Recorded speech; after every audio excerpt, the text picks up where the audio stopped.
Madam Chair, before I continue my questions, I think this is the second time I've heard in hearing the DNR confirming that Manila Bay itself is an historically important area. So, syempre, di ba, site of the fake Battle of Manila Bay, which led to the Treaty of Paris.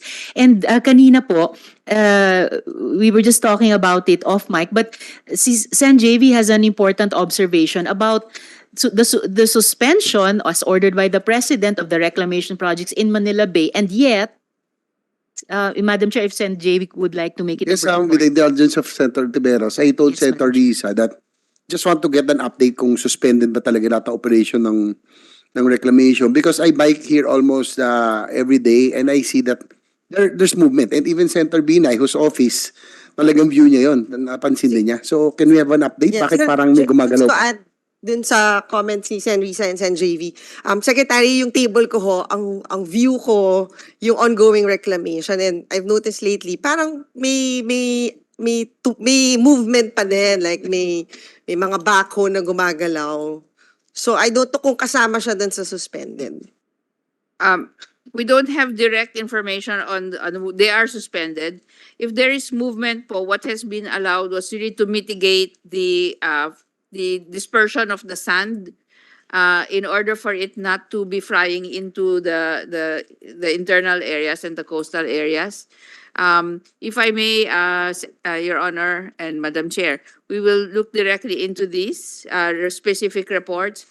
But there have been instances wherein there were complaints by the LGU and some constituents that the sand has been dispersing inward.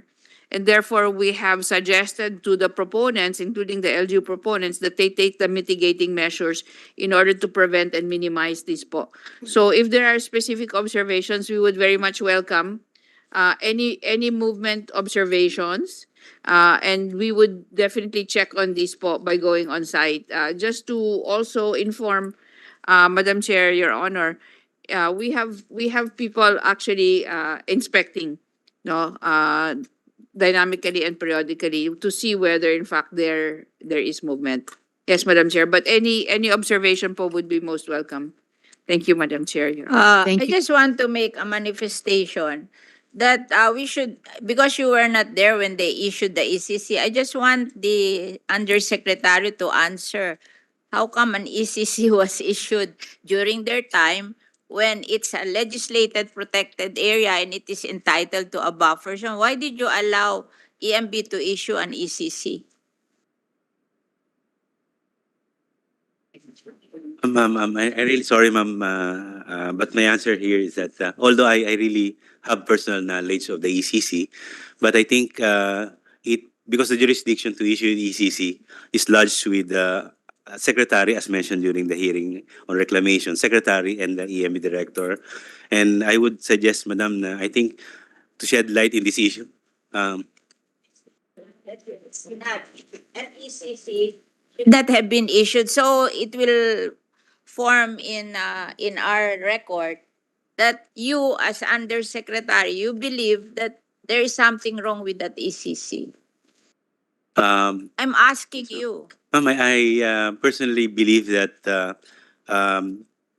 based on the assessment and the provision of the law that any legislated protected area is entitled for a buffer zone, I think prior to the issuance of the ECC, these things should be considered and factored in.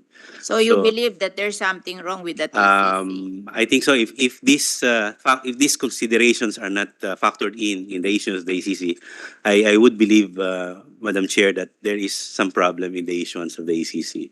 Thank you. Madam Chair, is that official still around? Yung nire-refer mo na nag-issue ng It's missing. ECC? Missing? It's missing. We issued, ano, di ba? We issued a subpoena already. Missing? So we issued a subpoena already for our next hearing. Oh. And Patulong tayo sa then PNP, Madam Chair. he will Patulong not tayo sa appear. police. Pahanap natin. Hindi pa po. Yeah. Pahanap natin. We issue a subpoena already. Thank you, Madam Chair. Thank you, Madam Chair. So, Secretary, since the review will be nationwide, sapat pong panahon matatapos nyo rin po within 6 to 12 months? Or ganun kahabang panahon ang kakailanganin? Thank you very much, Your Honor, Madam Chair. The 6 to 12 months really pertains to our Manila Bay. The cumulative impact assessment is a it's a complex undertaking and will require institutional support on the ground as well. We happen to have some resources for this engagement in the Manila Bay situation. However, for the rest, and we're doing this now regionally, we will have to organize the scientific teams that will actually undertake each of the impact assessments. And Your Honor, I have to admit, this will take some time. How much time, Sec? Ilang buwan o taon? Right now, we are finalizing the documentation for the teams that will do Manila Bay. And as that comes together po, and we hope that this will be within the next week to 10 days for this particular situation, we will move on to the other areas. Principally, these are areas where large-scale urban development is taking place already and where infrastructure is deemed to be needed in order to support that by way of a port facility or other types of commercial or institutional requirements. So we're concentrating on those areas where highly urbanized cities actually are interested in these types of activities. So pero sabi niyo po moving forward. So mauuna po yung review assessment sa Manila Bay and then susunod pa yung iba. Hindi po ba pwedeng simultaneous teams? We can try that, Madam Chair. However, realistically, it's an issue of budgets. It's an issue of the team formation, and we do have to do a regulatory review of what actually has been issued there. So the compliance review is just one element. The impact assessment is the second.